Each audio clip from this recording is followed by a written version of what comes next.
The school system and the Department of Agricultural Extension through UT often plan these activities. It's very difficult with the busyness of lives to get parents out and get the information that they need for their students to be successful. And this program, this is the second year we've run a program with Don Bohannon. And you can see the turnout. I told him a little earlier, his reputation precedes himself because he is fantastic at what he does. He does a great service for our kids here at Sevier County and has really been a benefit to many, many students. My name is Stacia Lewis. I'm the Director of Elementary Education for the school system. And Linda and I work on a board together to help plan these events. So I welcome you, and I hope that your time here today is beneficial to you and you find some information that you need in this respect. I'm going to do a quick intro to Dawn. I just was given this when I entered the door this evening, but Dawn has worked in sales and food service. He served time in the U.S. Army, serving in the Vietnam War. After his discharge, he attended Tennessee Technological University, where he obtained a bachelor's degree in secondary education and later a master's and EDS degree in guidance. He has been employed at Gatlinburg-Pittman High School since 1974. This is your 41st year. Taking his business experience and guidance education, Mr. Bohannon has developed a unique system in aiding students with their scholarship searches.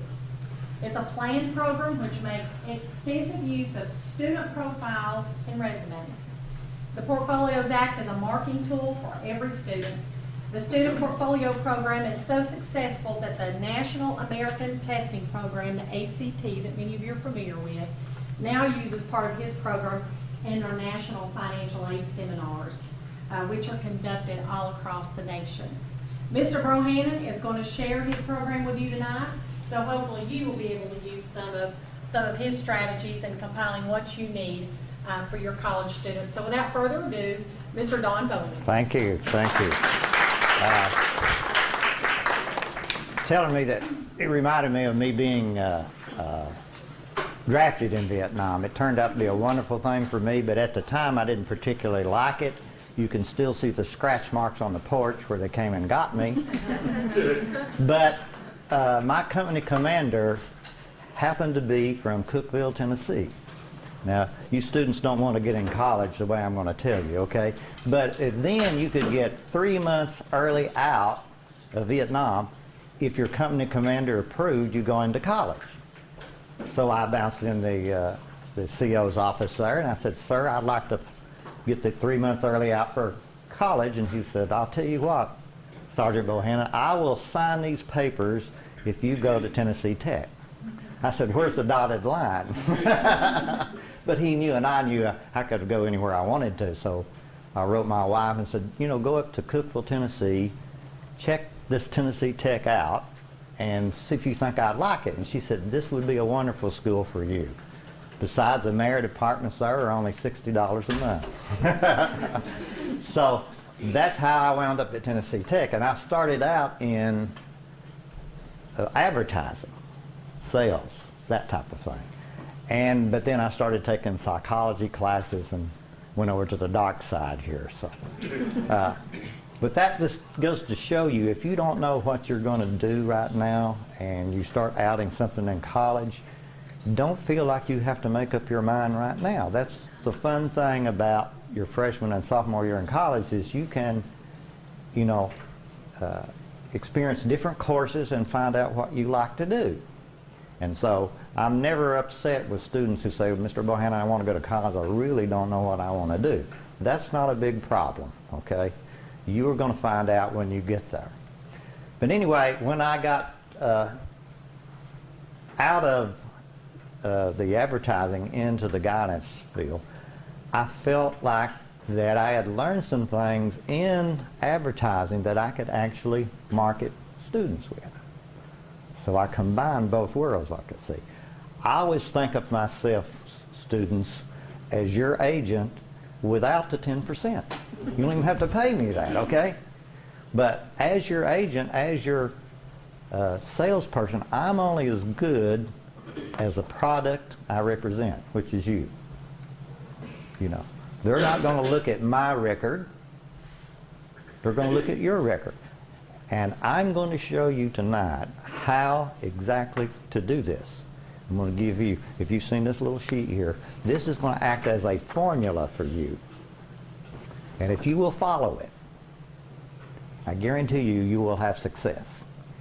If you don't follow it, you're probably not going to have success. But we're here to hold your hand through this whole process, so those that's going to GP. But even, I know we have all the different sorts of people in here, some homeschoolers, some students from other schools. You know, I want to share this with you, and it's not in the situation where one school is better than the other school. That's not the situation we're looking at. We're looking at how you can succeed and ways that you can do that, no matter where you're at in this situation. See, now, if you look on your little paper there, we start out with develop a psychology of winning. Now, the reason I put that in there, and those already in high school know this, high school is just like Murphy's Law. Things that can go wrong do. You're not going to like every single course you have. You're not going to like every teacher. Few of you might not like every guidance counselor. I find that hard to believe, but there's a few of you that might fit into that category. You have got to develop this psychology of winning, because when one door closes, another one always opens. You have to learn to overcome those obstacles. And I have some books here I would like you to consider. Now, you don't have to read all of these, but if you're just beginning high school, I would suggest that you read one of these books. Zig Ziglar's See You at the Top, Dennis Waitley's Seeds of Greatness, and our own local Carl May's Strategy for Winning. Now, what these books have in common is they teach you how to, again, deal with Murphy's Law. There are going to be all sorts of things that are going to run obstacles. You may have a math problem or an English problem. I'll give you a personal experience. When I started high school, I knew that math was going to be my toughest area. There wasn't any doubt about this. My 8th grade grades had really confirmed this, all right? So I remember like it was yesterday. After the first week in algebra class, I had found out who the smartest math student in that class was. Needless to say, Louise and I were the best of friends the next 4 years. I would have taken that girl to college with me if I could have, but she went somewhere else. But I found out that Louise needed help in English. So we made this bargain. You know, I'll help you in English if you help me in math. And the moral of that story is, you need to run with those people who are the same goal-minded as you are. If you feel like you're a college prep student, you need to run with the college prep crowd. That is not cheating when you help each other out. You know, you are, in fact, putting two minds together to develop a positive end or a positive goal that you're trying to attain in doing this, see. So, keep those in mind. You know, don't let, we lose most of our students simply because they become discouraged. And you can't become discouraged, because when you know on the front end that these obstacles are going to pop up, there's always ways around them. Just like I figured out a way with that. See, there's always ways. And if you have problems, don't hesitate to go wherever you are, into the guidance office, and let people know exactly what's happening here. So we can be like Barney Fife. We can nip this thing in the bud before it ever develops into something more serious. See, now, I know you're all apprehensive. Some of you maybe will be seniors next year, and some of you are just starting as a freshman. So I want to get you in the mind of exactly how colleges think, how they give scholarships, how these state, national organizations give scholarships. Exactly what process do they use in determining who gets that scholarship aid and who doesn't? Okay. And if you look at your paper, when they are scanning your record, the first thing they're going to do is look and see what you made on those mean-o ACT, SAT test scores. Now, believe me, I am not in love with these tests. You know, if it was up to me, I would do away with them. But unfortunately, this is the first thing they look for because it opens doors of opportunity and closes them. One little single point can make all the difference in the world. Difference between a 28 and a 29 at Tusculum University is that you get a full tuition scholarship with a 29 and less than that with a 28. One little single point.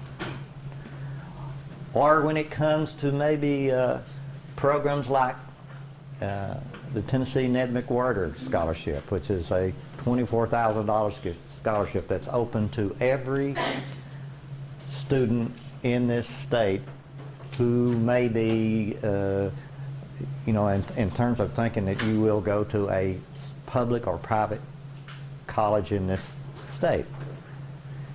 And you know, every year we win a lot of those Ned McWhirter scholarships at GP. This year we won 5. That was more than any high school in this state. You know why? Because a long time ago, I found out what Ned McWhirter likes. And of course, test scores is one of the factors they like. But they also like certain courses that you will take, and I'll get into those in just a minute. But you can see where getting a good ACT or SAT score is paramount in terms of just opening the door to get into that. If you make a 24 on the ACT, you get into the University of Tennessee most likely. If you make less than that, you most likely don't get into it, to UT. See?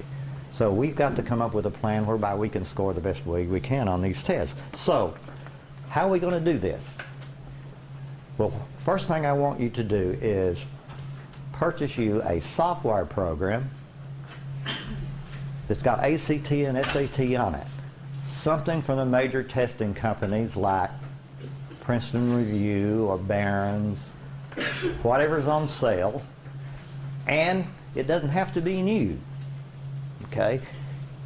Some of you prefer books. You can go by the bookstore and you can buy a test prep book for $6, $7.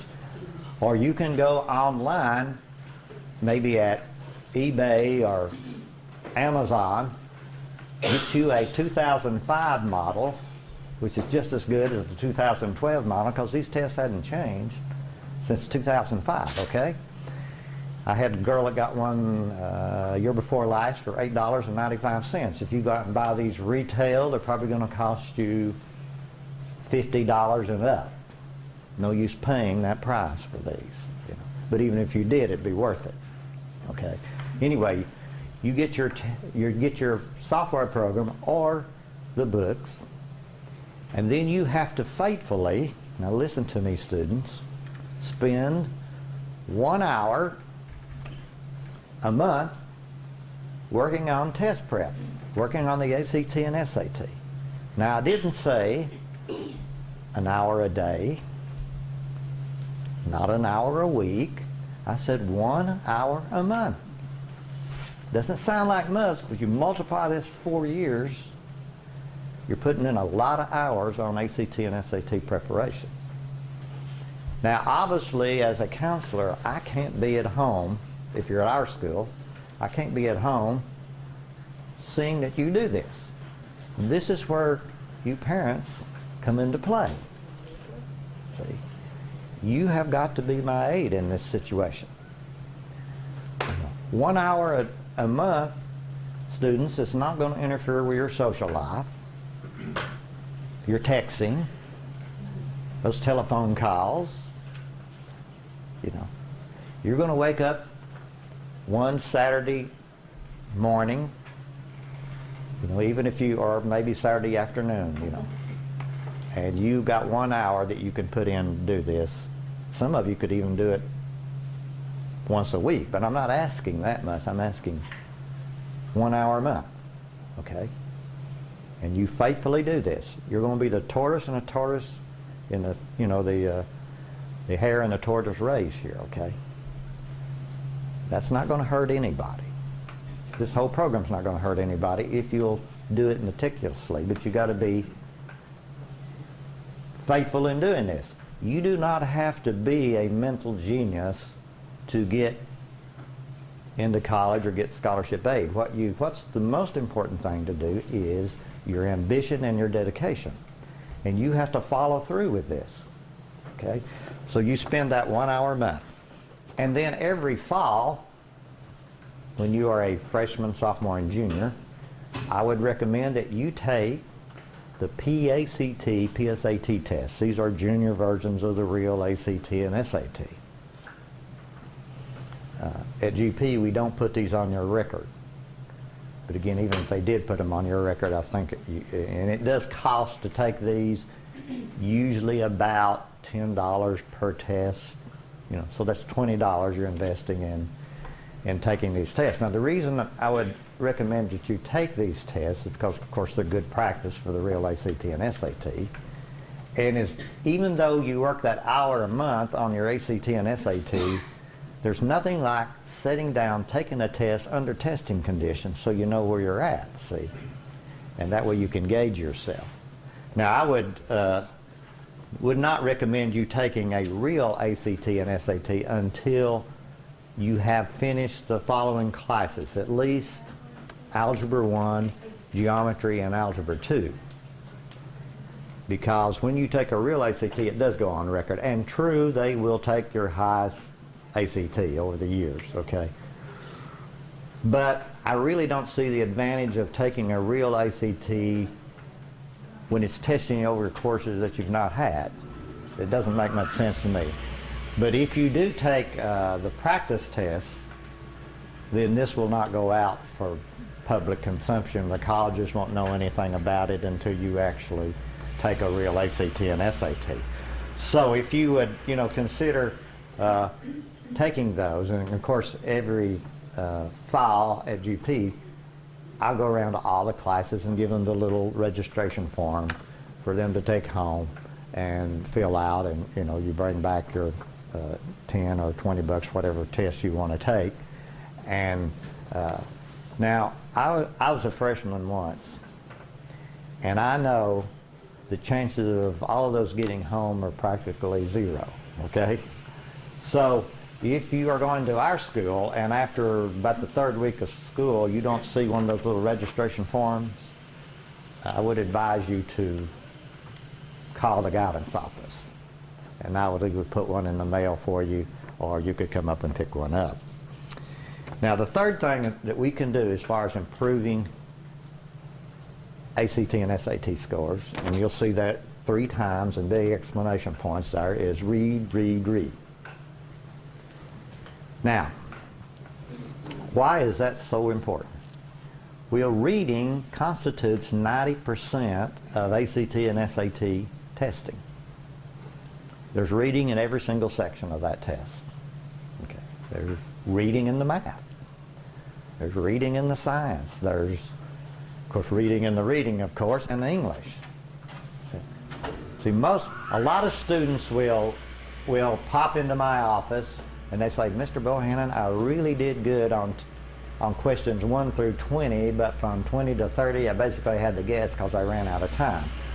The reason they ran out of time is the fact that their reading comprehension wasn't up to snuff. See? Now, here's what I'd like for you to do to improve your reading. Now, don't panic. I'm not going to ask you to read Shakespeare, okay? Unless that's what you like, okay? As a matter of fact, as a counselor, I don't care what you read. As long as it passes mom's and dad's inspection, if you're a sports fan, I don't care if it's, you know, it's a magazine about the Atlanta Braves or pro football or whatever. But I want you to start reading in a different way from now on. And I'm not talking about textbooks here or what the teacher would assign you to read. But any time from here on out that you pick up a newspaper article, a magazine, or leisure reading of any sort, I want you to practice reading those paragraphs as fast as you can.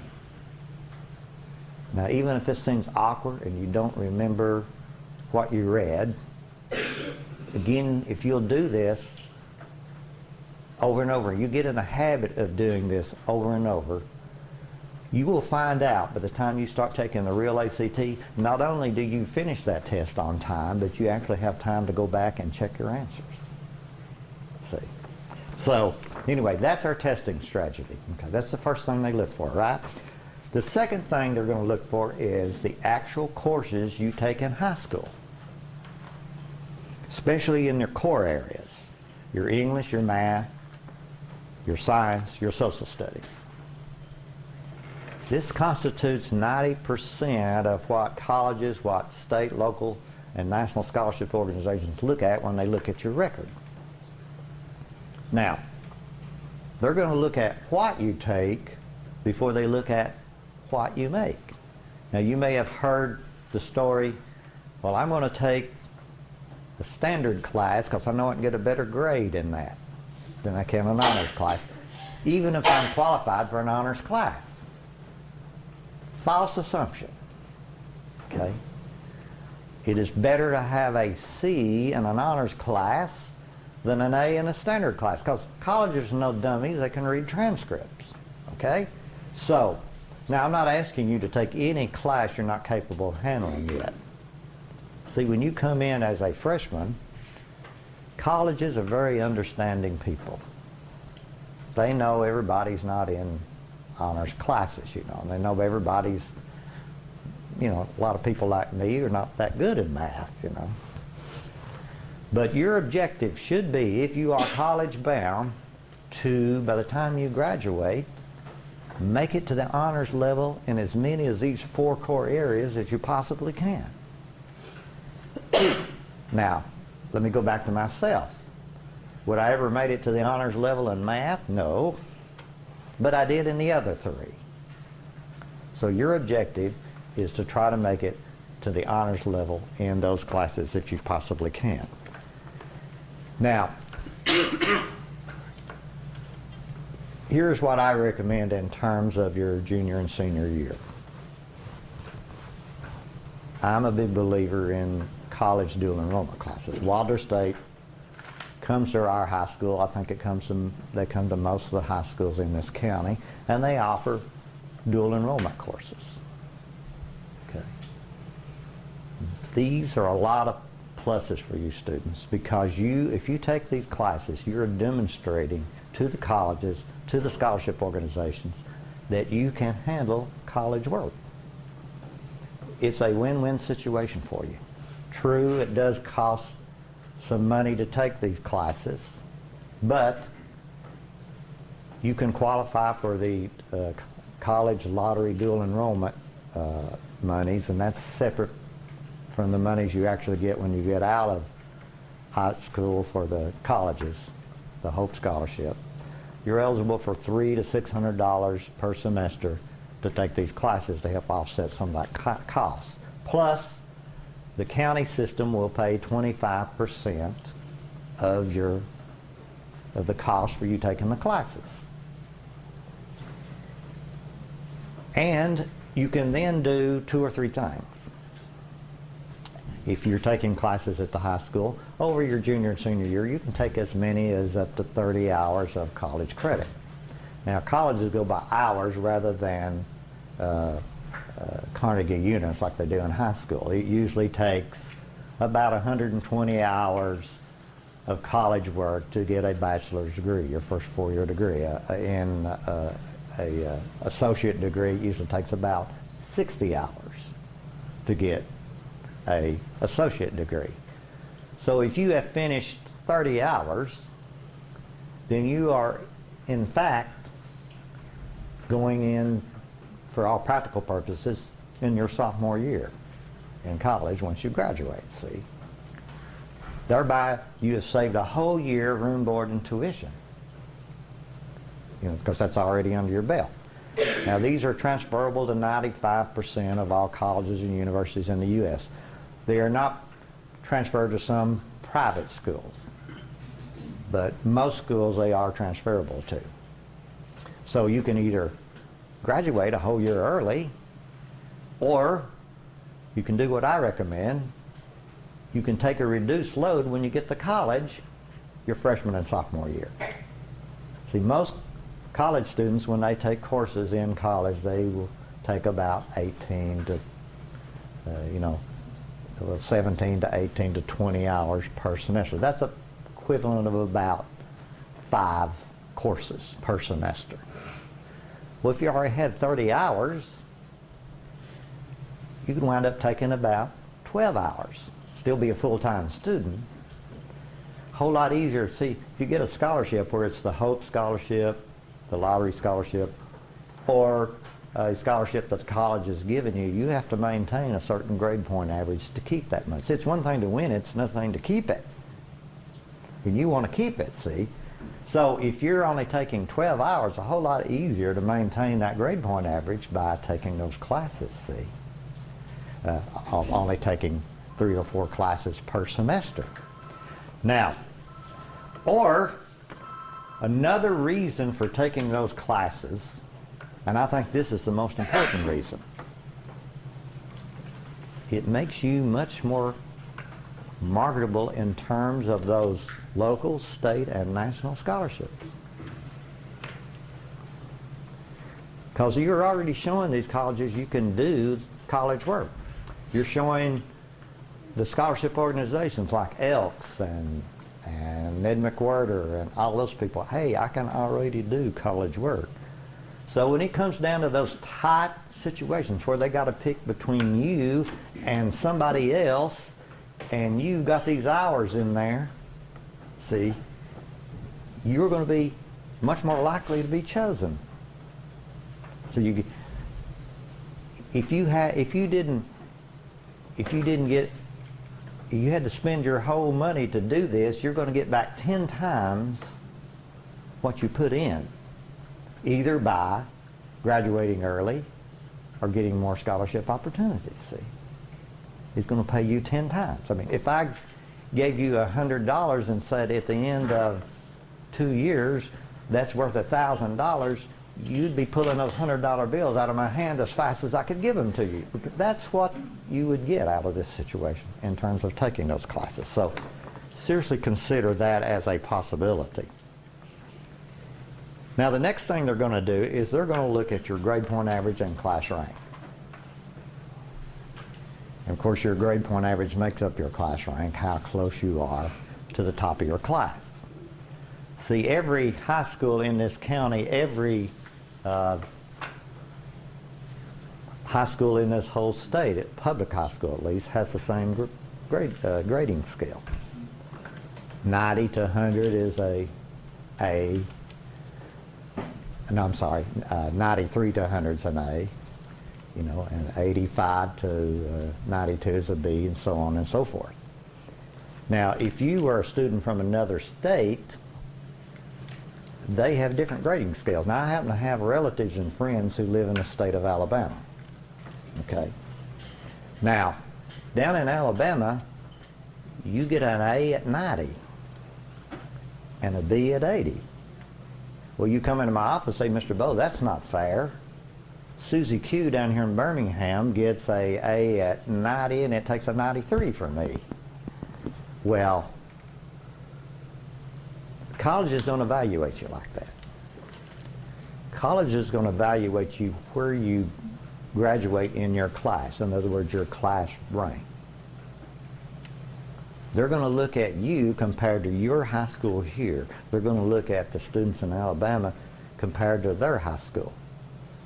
So this is where class rank is important. If you don't remember anything else I say tonight, remember this. if you can graduate in the top 10% of your graduating class, you have a 90% chance of going to any college you want to and getting scholarship paid for it. If you can graduate in the top 20% of your class, you have an 80% chance of doing the same thing. Now, I didn't say you had to be number one or that you had to make all A's, but I did say you want to be in that pool of top 10 or 20% students because you're going to have more opportunities there. See, let's pretend the top of this table represents the top 20% of the class.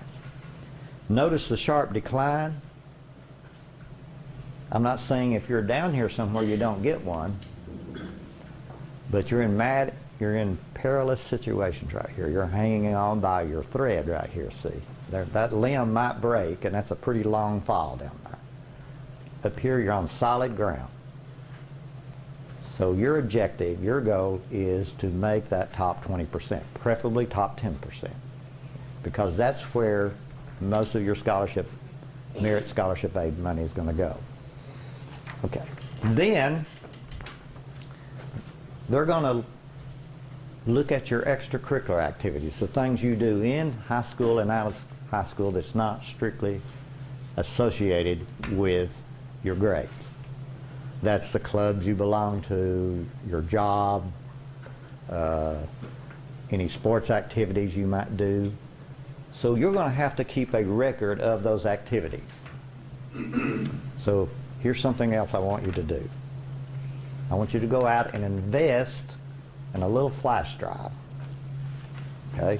Those run about 20, 25 bucks at Walmart. Okay? And we're going to keep a record of those activities. And I know this sounds like a conspiracy, and it is. Right before you work on that hour with the ACT and SAT, or right after you finished, you're going to go in and you're going to plug that flash drive in, and if you do anything on this list here, see, starting with leadership, going through letters of recommendation, I want you to go in there and I want you to type in 5 or 6 sentences explaining what activity or activities you did that month, what your duties were in it, how many hours you spent in it, and date it. Now you've got to keep up with this monthly, because I guarantee you if you don't, you will forget it. And while we're doing this, we're going to be taking pictures as we go along too, see. And I want you to put it on a flash drive because it's not if that computer's going to crash, it's when it's going to crash, okay? So if you have it on a flash drive, you can go to any computer, plug that in, or most any computer, and work on it. You can come into my guidance office and, or your other, wherever you're at, their office, and you can plug it in and you can work on it at that time, see. So, you know, if this boy says that his junior year, he was selected for Boise State, and there's a picture of him with his Boise State uniform, and Tennessee Tech in the background, that's where Boise State is, good chance this guy did it. So it offers you two advantages. It offers you proof that you were actually doing what you said you were doing, and it also adds color to your resume. Now, here's where the old marketing in me comes out again, okay? If I see a resume like this, compared to one that just has writing on it, even though it may say the same thing, human nature, you're going to go toward this resume every single time. You know. That's the oldest marketing advertising trick in the world. And even though they would try to be as unbiased as they possibly could be, most organizations are going to pick this resume every single time, see. And you're going to have to keep up with this monthly, because you will forget to take those pictures. See? You know, you will forget what you did on March the 29th, 2012. 3 years from now, even a year from now. I remember talking to a little family from the Caton's Chapel area. And this was the summer. I meet with students that come in to our school in the summer. If any of you are coming up to my school, you don't have to worry about coming to this little orientation thing, because we're doing the same thing right now, okay? But I got through the spiel with a resume. I remember, just like it was yesterday, there was a father and daughter. And of course, anything that you do, if you're a freshman, anything you do this summer counts as your freshman year. And you can include the 7th and 8th grade in your resume. We don't want to go beyond that, and we don't want to overdo the 7th and 8th grade, okay? But if you did some significant things in the 7th and 8th grade, you want to include those in there, see? But anyway, regardless, if you're a freshman this summer, anything you do this summer counts as your freshman year. You have graduated from the 8th grade. Okay, so after I got through the spiel, the father looked over to his daughter and he says, "Honey, have you done anything this summer that we could put in your resume?" And the daughter looked at the father with the most sincere look and said, "No, Dad, there isn't." He said, "Wait a minute. 4 weeks ago, you just got out of vacation Bible school and you were a teacher's aide for kindergarten kids. This girl had forgotten in 4 weeks. Think what you'll get in 4 years." Now, I'm not naive enough to believe I have some seniors right now, or upcoming seniors, who begin to panic because they haven't followed what I'd said. You know, they're out scrambling now to try to bring their resume up to date. As try as they might, they're not going to have as good resume as if they were doing this as they went along, see. So, do this monthly, and the best way to do it is to do it every single month, right after or right before you do your ACT prep. Okay? And of course, the things that it's in this are, you know, when a student comes to me and says, "Mr. Bowe, I haven't done anything," that tells me, no, you have done something, because you've got to do something with your time. It's just you haven't put it down. I don't care if it's a summer job, you know, or your sports activities, your church or religious activities. I know you're not going to church for that, but you do a lot of community serve things with your churches, see? And you want to keep a record of that. That's not the primary reason you're going to church, but you might as well have a record of what you do good, see?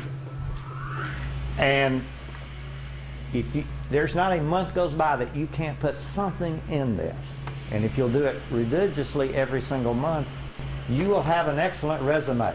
Your resume can mean thousands and thousands of dollars to you. Sometimes they can forgive your grades a little bit. Sometimes they can forgive your ACT. They can never forget your extracurricular activities. They won't forgive it.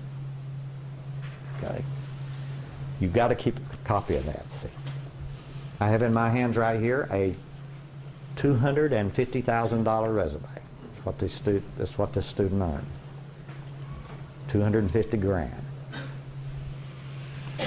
So your resume means everything to you. So you've got to plan, and I don't care how silly it sounds. If the math teacher comes by, pats you on the back, said, "This is the best math test you've ever given me," you run home and type that sucker up, okay? You can always go back and delete it later. You know? You take your little, I don't have my cell phone, but you take your little cell phones, I always have your pictures on it. And if you're with the Interact Club and you're doing a river cleanup, you take pictures of them, your classmates, and let them take pictures of you doing it, see? But you've got to keep up with this. You've got to keep on it so that when that senior years roll around, you're not panicking, you're not popping into my office and say, all right, Mr. Bohannon, I'm ready to start playing. And I said, all right, where's your resume? I've been meaning to do that. I'm not going to be very happy with you, but you're the one's going to be hurt because, again, I'm only as good as a salesperson, remember? I'm only as good as the person I represent. I'll do everything I can for you. Believe me, I got the reputation for pleading, begging, threatening. I'll do all of those, but you've got to give me something to work with. You know, you've got to do your part. And actually, parents, this is something you can actually help them with. You know, if your son or daughter is in sports, you go to those sports games and take those pictures. If they got a big chemistry test coming up and you know something that's happened in their resume, I don't mind you going in there and helping them type up this thing. But you got to be specific. You got to, you got to put in there what it was they did, what their main responsibility was, how many hours they spent in it, and date it. If you'll keep up with this, you will, in fact, have an excellent resume. I don't care if you have to work all the time and you don't have room for as many extracurricular activities you'd like to do. You'll have a good resume because you've got to be doing something with your time. Now, I would recommend, when you start the high school, no matter which high school, that you get involved in a community service activity. Something, if your school has an Interact Club or a Key Club, get in something like that. The two main areas that they're going to look at this resume at is your leadership. That's where you're an officer of a club. Of course, you remember everything I'm saying is things in school as well as out of school. You don't have to be all school related. Like I said, it could be you could work through your church. You could, in fact, set up your own community service project. Several years ago, I had a little girl who you might remember that collected books for the Katrina kids. Okay. Not only did she have a community service, but she had a leadership. She actually started this organization, oversaw it, even rounded up all the books and took them to Louisiana. See? So you can combine sometimes these programs. Sometimes they overlap. A community service can be a leadership. Your hobbies. Don't neglect your hobbies. If you don't have a hobby, get one. Okay? Your hobbies reflect your personality. This is my favorite story. I always tell it every time I do one of these things. But I had a student about 15 years ago who was interested in weather forecasting. I mean, he had every sort of weather equipment you could think of at home. Balloons, weather balloons and gauges. And of course, he felt his main duty in life was to come to the guidance office every day and tell me what the weather was going to be. So the senior year rolled around. Obviously, this boy wanted to do meteorology, so we were trying to get a meteorology scholarship for him. And we were sitting at a table like this, and his name was John. I said, John, you are going to make a perfect weatherman. He said, you think so, Mr. Bowe? He was excited about it. I said, absolutely. He said, why do you say that? I said, because, John, you always get it wrong, and you'll fit right in with the rest of the group, But now John works in Baton Rouge, Mississippi. He works at a radio station, of course. He does the weather, And John came back to see me the summer right after Katrina. And of course, I couldn't help but kid him again a little bit more. So he said, Mr. Bowe, we stayed on the air the whole time that hurricane was down there. I said, that was wonderful, John, but nobody could hear you because they didn't have any power. But don't you think his resume was full of all those weather gauges? All the time that he spent out gathering all that information, a little project he did for, I believe it was some national contest that he was involved in. So he had all that documented. He had all those pictures down there, you know, and really helped him in terms of getting at. So, see, there's no area that you can't go over. And if you'll keep up with it, you know, you're going to have a easy time. I'm almost finished now, but, you know, like Baptist preacher, when we say almost, that means we're going down slowly, okay?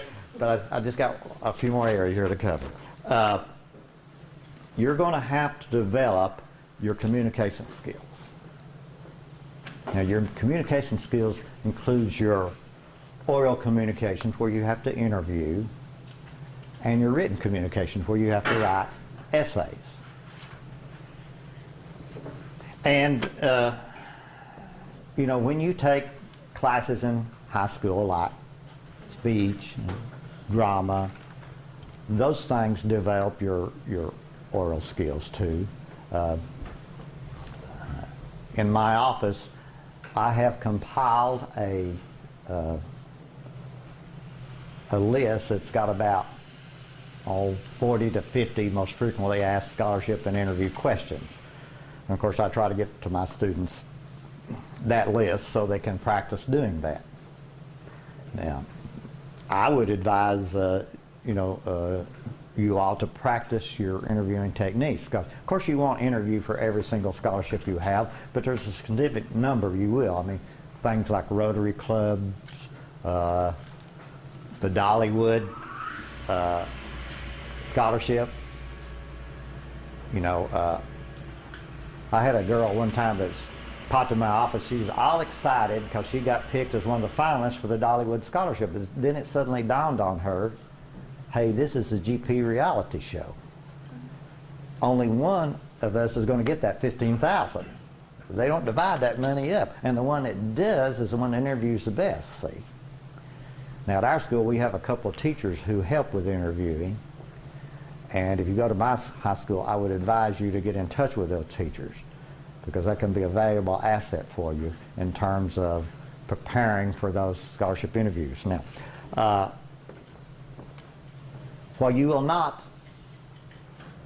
interview for every scholarship you will write for every single one of them. You'll have to, you know, what are you going to have to write about? You name it, they'll ask you to write about it. Of course, you'll develop your writing skills through honors English. Come back to Walter State again. If you take your senior year, you take Walter State English composition. Not only are you writing well, but you're writing on the collegiate level. Another advantage of dual enrollment there, see? Like I said, they may ask you to write about almost every single thing comes under the sun, but there's one topic you will have to write about every single time. You'll have to write an essay about yourself. Of course, students hate this the most. Please don't make me do that. But they always do. Okay. Here is the only thing you've got to remember about writing personal essays. There's almost like 9 billions of people on this planet Earth. Guess what? Nobody like you. Everybody in this room has a unique personality. All they're asking you to do is put that personality down on paper. And a lot of students approach this differently. Some of them use humor. Others write about the obstacles they've overcome in their life. You know, we all have obstacles. Some of us are shy. Some of us had medical illnesses we've had to overcome. We've had to live through difficult family situations. Some of us divorced parents. You know, you name it. You know, we've had to make this transition between the 8th grade and 9th grade year. You know, we've come in from an out of state and got adjusted to this area. You know. Now, again, you don't have to do this, but if I were you, I would start writing my personal essay right now. right this minute. And I would fine-tune this over the years until I graduated. Because your basic personality is what it is right now. Now, you're going to grow, you're going to mature, you know, your likes and dislikes are going to change, but that basic personality is what it is at this moment. So if I were you, I would start writing on my personal essay and fine-tune that every single, at least, year. And by the time my senior year rolled around, you know, I would be ready. So let's see now what I've just told you. When you make it to your senior year and you're applying for those scholarships, you're applying to get into college, okay, how are they going to evaluate you? Remember I said they're going to look at your ACT and SAT. They're going to look at what courses you've had. Remember I said college is no dummies, they can read transcript. Your objective is to take the toughest classes you can handle and still remain of sound mind and body. I don't make you psychologically ill here, okay? And not take anything you're not capable of doing. But a little stress is okay, okay? Then you're going to work toward the highest rank you can get, knowing that you can make that top 10 or 20%.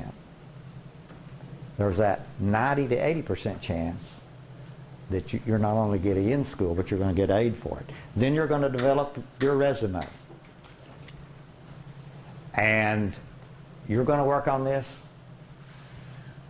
every month, right before or right after we finish working on the ACT and SATC. We're going to update this. If you get so busy, maybe you can sweet talk mom and dad into helping you with this. But it's got to be done, okay? And then you're going to develop your communication skills, both your oral communication and your written communication, see? So that when this senior year rolls around, we're ready. We're ready to go.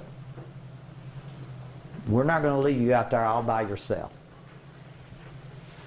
Like I said before, we're going to be right there holding your hand. You've got a support system. Every high school here has that support system, see? And we're going to be holding your hand through the whole process. And that's just for the parents.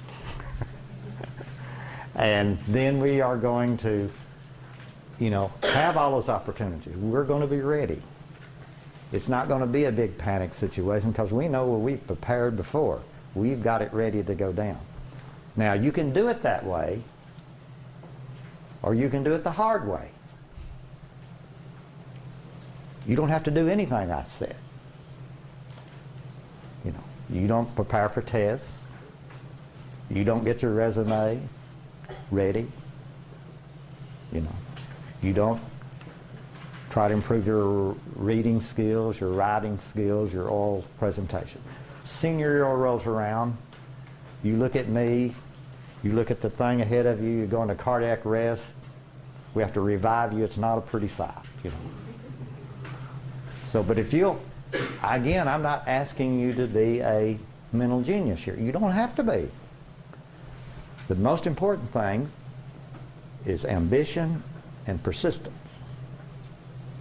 You can have average IQ and do very well in the scholarship search. But if you don't follow through, no matter how smart you are, chances are you're not going to accomplish what you could have accomplished, you know, without doing that. Okay. Now, you know, I've kept you long enough. I kept you for the hour. If any of you have any personal questions that you'd like to ask, feel free to stop by and ask me before you leave today. It's been a pleasure. Yes.